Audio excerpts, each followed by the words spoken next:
வணக்கம் பக்தர்களே. நம்ம இன்னைக்கு சேலம் சமயபுரம் மாரியம்மன் கோயிலோட சிறப்பை பற்றி தான் பார்க்க போகிறோம். இந்த கோயிலில் என்ன ஒரு சிறப்புனா, ஒவ்வொரு மாதம் அமாவாசை அன்னைக்கும் அம்மனுக்கு பார்த்திங்கன்னா கும்பப்படையில் பிரசாதம் வச்சு வழிபட்டு அந்த பிரசாதம் குழந்தை இல்லா தம்பதிகளுக்கு கொடுத்து குழந்தை பாக்கியம் நிறைய தம்பதிகள் பெற்றுள்ளனர்.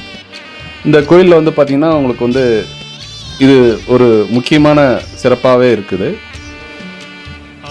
இந்த கோயிலில் ஒரு வேப்ப மரம் இருக்குது. இந்த வேப்ப மரம் பார்த்திங்கன்னா 40 வருஷ காலமாக இந்த வேப்ப மரத்தை வழிபட்டு அதுக்கப்புறம் பார்த்திங்கன்னா அம்மனுடைய பதி வச்சு சாமி கும்பிட்டுருக்காங்க. இந்த கோயிலில் பார்த்திங்கன்னா கடந்த 23 வருஷமாக பங்குனி மாதமான கோயிலில் சிறப்பு பூஜை நடத்தி சாமியை வழிபடுறாங்க. அது இல்லாமல் ஒரு திருவிழா மாதிரியே இந்த கோயிலில் நடத்துகிறாங்க. இப்போ நம்ம பார்க்கறது அம்மனுடைய பாதம். இது சமயபுர கோயிலில் பார்த்திங்கன்னா அம்மன் பின்னால் இந்த பாதம் இருக்கும் கோயிலுக்கு பின்னால். அதே மாதிரி இந்த கோயிலையும் சமயபுரம் மாரியம்மனை வழிபடுறதுனால அதே மாதிரி பாதம் வச்சு வழிபடுறாங்க. இந்த வேப்ப மரம் தான் 40 வருஷத்துக்கு முன்னால் இந்த வேப்ப மரத்தை தான் வழிபட்டு இதில் உள்ள சக்தினால தான் அம்மன் பதி வச்சு அதுக்கப்புறம் அம்மனை வழிபடுறாங்க. நிறைய பேருக்கு குழந்தை இல்லாத தம்பதிகளுக்கு இந்த கோயில் மூலமா, அதாவது இந்த கோயில் தரிசனம் பெற்று கும்பப்படையில் சாப்பிட்டதுனால குழந்தை பாக்கியம் கிடைச்சிருக்கு. அது இல்லாமல் பார்த்திங்கன்னா 1 ரூபா நாணயம் இந்த கோயில் கட்டி பக்தர்கள் அவங்களுக்குள்ள குறையை அம்மன்கிட்ட முறையிட்டு போவாங்க. அது நிறைய பேர்த்துக்கு நடந்து அதுலேயும் நிறைய பக்தர்கள் பயனடைஞ்சிருக்காங்க. இது பார்த்திங்கன்னா அம்மனுடைய கண். இந்த கண் பார்த்திங்கன்னா சமயபுரம் மாரியம்மன் கோயிலில் உள்ள மாதிரி இந்த கண்ணை அழகாக வச்சுருக்காங்க.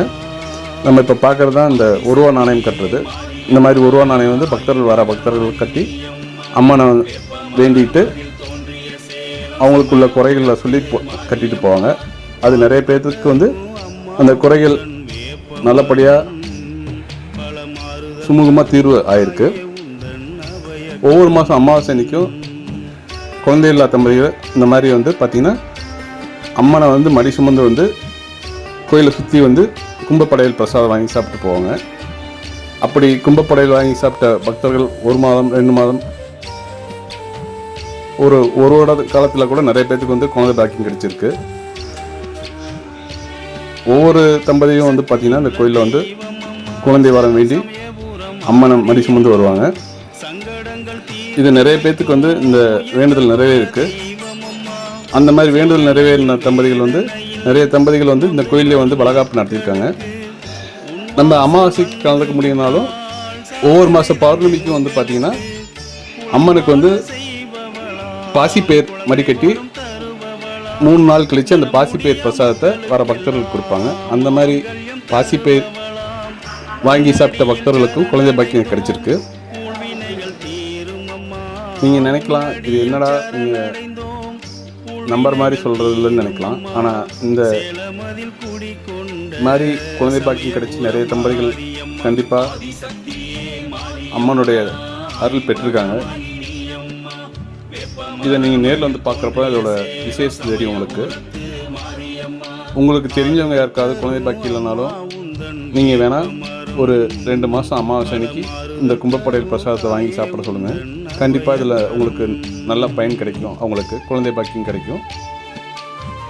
இந்த வீடியோ பிடிச்சிருந்தா மற்றவங்களுக்கு ஷேர் செய்யுங்க.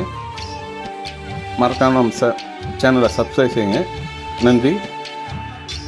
இந்த கோயிலை நீங்கள் நேரில் பார்க்குறப்ப அம்மனோட அழகான உருவம் உங்களை கண்டிப்பாக உங்களோட மனசுக்கு நிறைவு கொடுக்குன்ற நாங்கள் நம்புகிறோம். நன்றி, வணக்கம். தொடர்ந்து வீடியோ பாருங்கள். சொந்தம் என்ன பந்தம் என்ன அத்தனையும் பொய்யம்மா, மெய்யான உறவாக வந்தாயே மாரியம்மா. உள்ளமதில் உனை நினைத்து உண்மையான பக்தி வைத்தால் அள்ளி அணை